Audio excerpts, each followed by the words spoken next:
God, it's like an auction in here with the numbers. Hi, Sandra. I'm Alex Wright, over here. To your right. Sorry.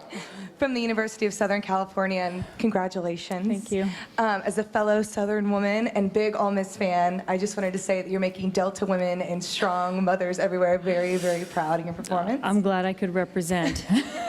I was wondering if you had any advice for students out there, acting students, or just people who want to be in the entertainment industry, who want to be in your shoes tonight. Well, don't aspire to be in these shoes.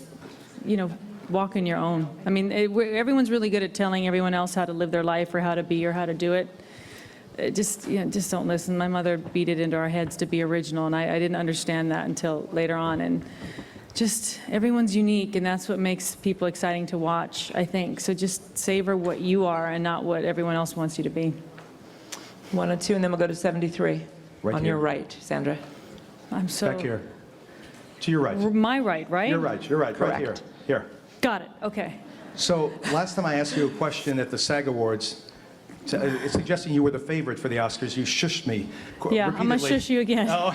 I'm going to do it again. Okay. What does this mean to you? And did you sort of think you were the favorite? Are you joking? No, it's as I said up on that stage, you know, I questioned, did I win it or did I just wear everyone down? You know, if you hang in there the longest, you know, it's, you know, I didn't aspire to this. I was in awe of it. I admired it. I got to watch it like everyone else did, or present, but it wasn't something that I said one day when I get the Oscars. I didn't think it was something that was, well, the opportunity would ever present itself for me to rise to that occasion. And I was okay with that, and I was very happy working. And this came out of left field. No, every pun intended, sorry. I think everything's going to be a metaphor tonight, and I apologize. This was the film I said no to. If I thought this was going to be my, you know, golden ticket, it just was such odd circumstances, and things came together in a way that I didn't see coming. No one saw coming, and I think that's what makes it so overwhelming and unexpected. And I look at the company I keep in this category, and you can't pick. There's not one that rises above the others. And I love these women that I got to spend this time with so much for who they are. So I feel like I share it equally in 5 parts, because we ladies need to stick together. 73, and then we'll go to 286. Frank Fassner, Television Germany, congratulations. Danke. Here we go, she speaks fluently German. Fluently, we can confirm. Hör auf. The speech, your speech was about family. Of course, your mother Helga, who has passed away like 2000, I think it was. Your family's right now watching. There are still in Germany so many relatives of her. What would you say to them in German? Bitte in Deutsch, Frau Bullock, an Ihre Familie in German. Ach Mensch, okay. Zu meiner Familie in Deutschland möchte ich gerne sagen, ich liebe euch, ich vermisse euch und ich sehe euch ganz bald. Gute Nacht, geh ins Bett, schlaf gut. 286, and then down to 47. Hi, Sandy. Mike Scott from the Times-Picayune. Away from the camera, you've done a lot of work for Warren Easton High School in New Orleans. Oh, that's right, New Orleanian. Hey! And then, congratulations, by the way. Thank you. And then this picture as well, there's a tie in there, and I just want you to talk a little bit about what draws you to these projects that are youth-oriented, that have to do with helping today's youth. It's not that I consciously am drawn to them. You know, we are presented with the opportunities we're presented with in this business, and you're able to make some of your own opportunities.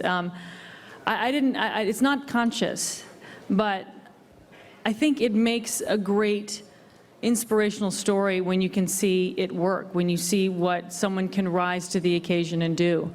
And you know, I've seen it happen day after day in New Orleans, and that's why I love that town so much. And it's the people and the perseverance and the love of each other that makes that work. And I think that's what works so well in stories like that. I love stories about passion and love, love of country, love of people, love of sport. It makes a good film. But I don't think I've ever consciously been drawn to it. I just end up, I guess, maybe loving it the most. Down front to 47, and then 97. Hey, Sandra, Ted from me, right up front. Congratulations. Ted. I want to ask you about the power of the same-sex kiss, which you mentioned a couple of times. Yes. So why is it you can do, for instance, a really hot love scene naked with someone like Ryan Reynolds, and yet all the headlines are about kissing Meryl Streep? Well, first of all, if you saw me in the scene with Ryan, no one noticed me because Ryan was in the scene naked as well. You And he's looked my great friend. in it, too. I know, I look fine, but Ryan, who is my friend, is a freak of nature, and it's disgusting the way he looks, and all I see is him when I see us naked on the film.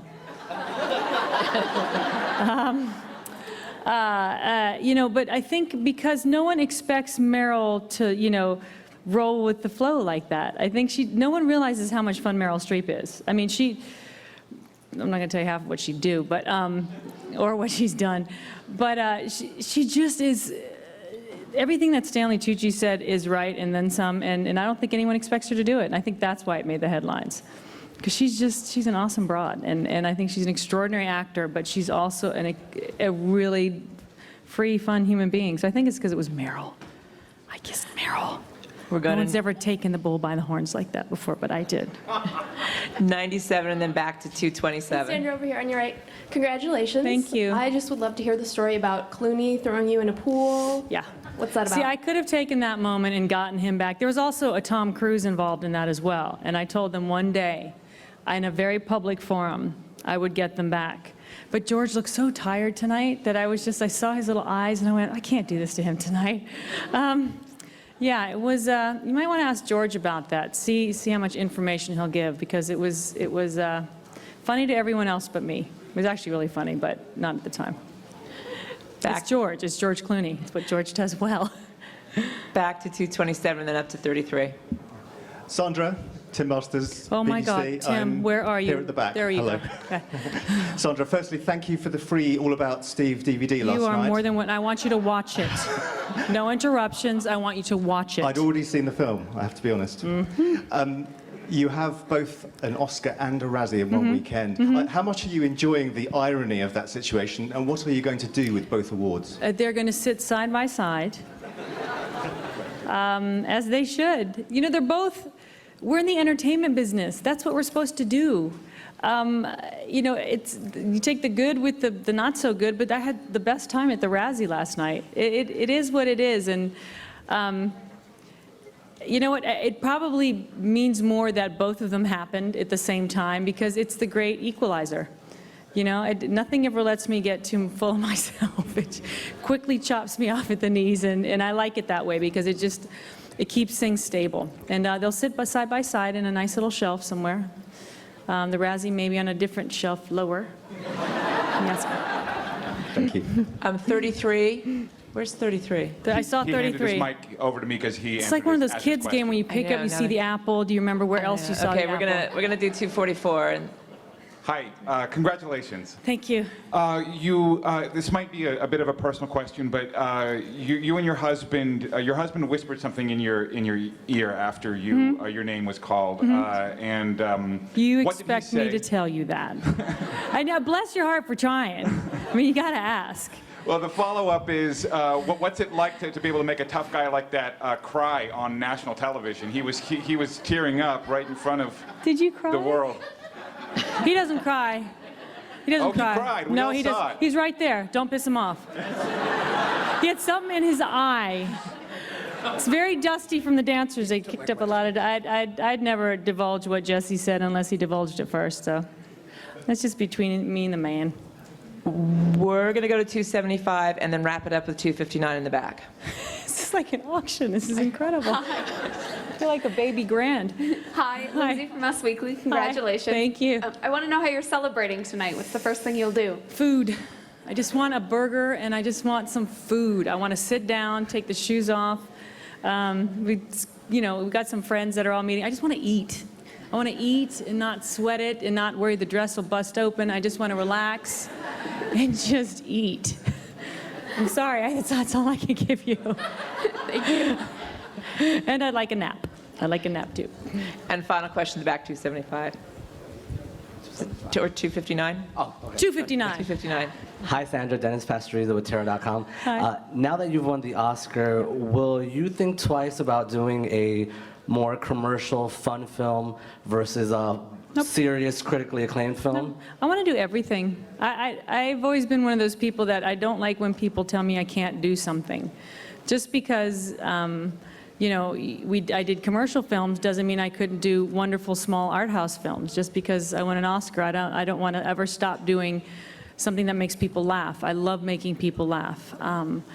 I don't know what I'm going to do next. I sort of wanted this to sort of all die down, but I'm going to make mistakes, and I'm going to make everyone roll their eyes, and I'm going to maybe do something that works. But I just want to keep working in every genre that I'm allowed to until I'm asked to not do it anymore.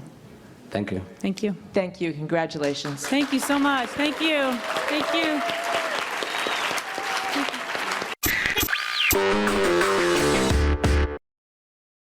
When it's 7 o'clock in Hollywood, do you know what the stars are doing? TV Guide Network does. Hollywood 411, weeknights at 7, 6 Central on TV Guide Network.